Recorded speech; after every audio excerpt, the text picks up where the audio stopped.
남상고 1학년 2학기 트렌드를 반영한 학습 전략 설명회 시작하도록 하겠습니다. 저는 보시는 바하고는 좀 다르지만 네, 김준현이라는 강사고요. 저는 이제 육군사관학교 졸업을 했고, 여기 보시는 것처럼 뭐 소나무라던가 손쌤이라던가 대치 입시 영어라던가 이런 데서 이제 고등 영어 강사를 계속해서 해왔습니다. 지금은 이제 강고 영어에서 남상고 내신 대표 강사로 일을 하고 있습니다. 사실은 이제 저는 1학년 어머님들이 조금 주로 대상일 거라고 생각을 하고 이 자료를 만들어서 이제 2학기 중간고사 성적을 조금 여쭙고 시작을 하고 싶었어요. 왜냐면 이번에 워낙 변동성이 큰 시험이었기 때문에 제가 가르치는 학생들 중에서도 90점만 넘어도 거의 1등급권에 해당할 정도로 점수가 조금 낙폭이 있었던 친구들이 있었습니다. 그래서 이제 물어보려고 했는데 어머님들은 지금은 해당 사항이 없으시니까 일단 넘어가도록 하겠습니다. 근데 이제 남상고 내신이 보통은 쉽다라고 생각을 하시고 보내는 경우가 종종 보입니다.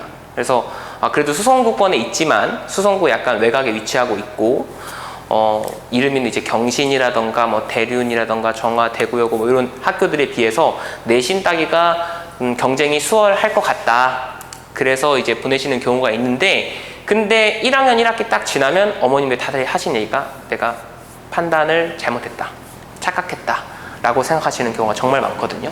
그래서 어머님들은 아직은 보내시지 않은 상태니까 미리 조금 이유를 알고 들어가면 훨씬 더 선택하는 데 도움이 될 것 같아서 제가 이유를 3가지로 정리해서 말씀드리겠습니다. 첫 번째 이유입니다. 아까도 이제 잠깐 이제 대화를 나누면서 어머님들 알고 계시다는 걸 알았는데, 열심히 공부해도 어휘 모르면 말짱 꽝입니다. 아까 뭐 어머님들께서 이런 얘기를 하시더라고요. 여기 빈칸에 들어갈 단어가 무엇인지를 아는데도 못 고른다, 이렇게 얘기를 해요. 맞습니다. 이게 지금 여기 원래 본문은요, 모의고사에서 출제를 한 거고, 여기 본문에는 distortion이라는 고등학생이면 사실은 알 수 있는 어휘입니다. 왜곡이라는 그런 단어가 들어갔었는데, 이거랑 이제 동의어를 찾아야 되는 거예요. 다른 부분에 있어서 이제 변형은 없었고 동의어를 찾으면 되는데, perversion이라는 단어가 이게 지금 정답이었거든요. perversion은 도착증 또는 곡해라는 뜻을 가진 영어 단어입니다. 이게 한국어로도 굉장히 어렵잖아요. 물론 이제 뭐 나의 의견을 곡해하지 마 뭐 이렇게 얘기할 수도 있지만 그런 경우는 거의 없잖아요. 그러다 보니까 네이티브 스피커들도 잘 쓰지 않는 단어예요. 토플에서 간혹 가다가 발견되는 그런 단어입니다. 그래서 모의고사에는 한 번도 거의 출제된 적이 없고, 만약에 나온다라고 할지라도 밑에 이렇게 별표 치고 어휘의 의미를 줘야 되는 그런 단어거든요. 근데 그거를 1학년 학생들한테 골라라 하고 준 거예요. 그러니까 사실은 학생들 입장에서 봤을 때 빈칸처럼 문제가 맞고 이 지문을 내가 알고 그리고 저기 들어갈 한글 뜻이 뭔지 아는데 고를 수가 없는 상태가 되는 겁니다. 그래서 난이도가 굉장히 높았고, 여기 보시는 것처럼 정답의 선택지 어휘의 난이도가 굉장히 높아서 정답 이외의 선택지를 모두 다 소거할 수 있어야지만 정답을 고를 수 있었어요. 실제로 맞춘 친구들도 제가 한 명 한 명씩 물어보면 perversion이라는 단어는 몰랐는데 1번, 3번, 4번, 5번에 해당하는 단어를 수업 시간에 들은 적이 있어서 그래서 맞출 수 있었다라고 했습니다. 그래서 이 부분 때문에 좀 어렵다 알고 계시면 좋을 것 같고요. 잠시만요. 안 넘어가지? 이게 제가 긴장을 해서 그런가 이것도 안 넘어가네요.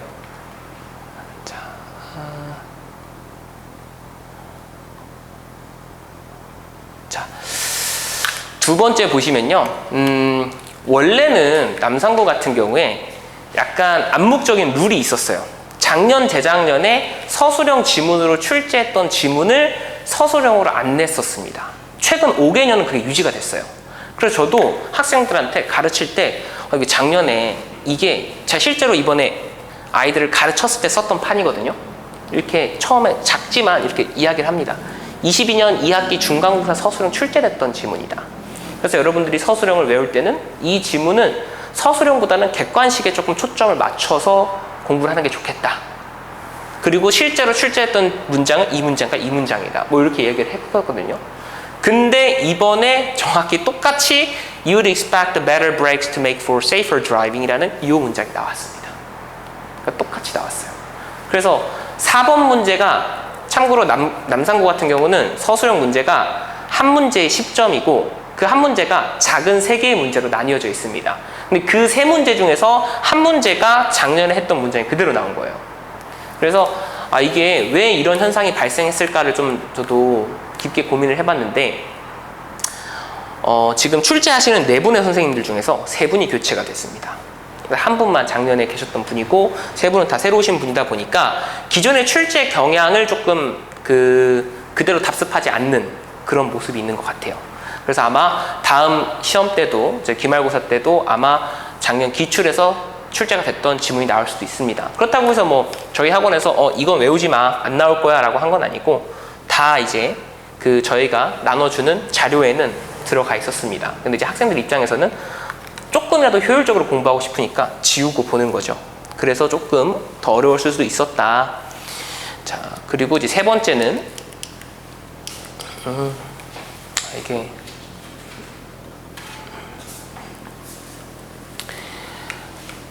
남산고는 객관식과 서술형을 나눴을 때 서술형이 본문을 암기를 하면 100점을 맞을 수 있는 시험이었어요. 지금까지는. 그러니까 본인이 뭐 조건 영작을 하든 아니면은 주어진 빈칸을 찾아서 넣든 것이든 원문과 동일한 형태의 문장이 제시가 됐습니다. 그게 왜 그랬냐면 학교 선생님들이 약간 채점의 편의성을 도모하고자 함도 있었던 것 같아요. 부분 점수가 아예 없었거든요. 부분 점수 없는 학교였어요. 부분 점수가 아예 없으려면은 누구나 다 이견이 없는 문장으로 정답을 설정을 해야 되고 그러려면은 원문에 있는 것을 그대로 출제하려고 했었던 것 같아요. 근데 올해는 이번 시험에는 어떤 현상이 있었냐면은 기존 지문이 이만큼이고요. 지금 제가 파란색으로 표시한 거 보이시죠? 이게 서술형인데 파란색의 부분을 추가를 한 겁니다. 그리고 이 추가된 부분에 빈칸을 뚫어놓고 여기에 들어갈 말을 서술하라라고 쓴 거예요. 15단어 정도 됐고요. 물론 조건 영작이긴 하지만 처음 보는 학생들은 내가 이 내용을 모르는데 영작을 하라고 하면서 굉장히 좀 체감적으로 난이도가 높았다라고 합니다. 그래서 암기를 100% 해도 기본 영작 실력이 중요한 문제가 되어가고 있습니다. 자, 그러면 이런 것들을 우리가 어떻게 대비를 해야 될까?